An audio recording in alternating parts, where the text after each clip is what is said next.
дар деҳаи иттифоқи ҷамоати деҳоти бисолагии истиқлолияти тоҷикистони ноҳияи вахш корҳои сохтмонӣ дар манзилҳои истиқоматии сокинон бо маром идома дорад.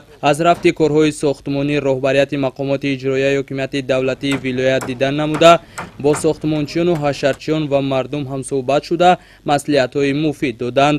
инчунин ба мутахассисон дастур доданд то ҳарчи зудтар манзилҳои истиқоматии сокинонро сохта ба истифода диҳанд. барои бунёди манзилҳо ба сохтмончиён тамоми маҳсулотҳои лозима дастрас карда шудааст.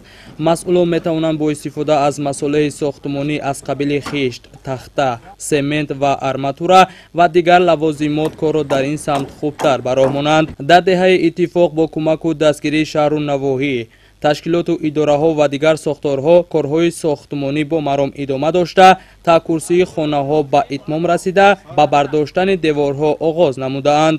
дар ин рӯз ҳамчунин ситоди вилоятӣ баргузор карда шуд.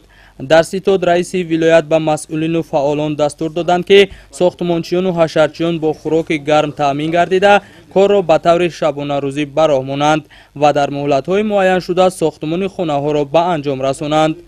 ҳамчунин гуфта шуд ки бо истифода аз имкониятҳои мавҷуда корҳои сохтмониро дар се баст роҳандозӣ кардан мувофиқи мақсад аст. искандари давлат, ҷамшиди қурбон, ноҳияи вахш барои барномаи иттилоётии ахбор.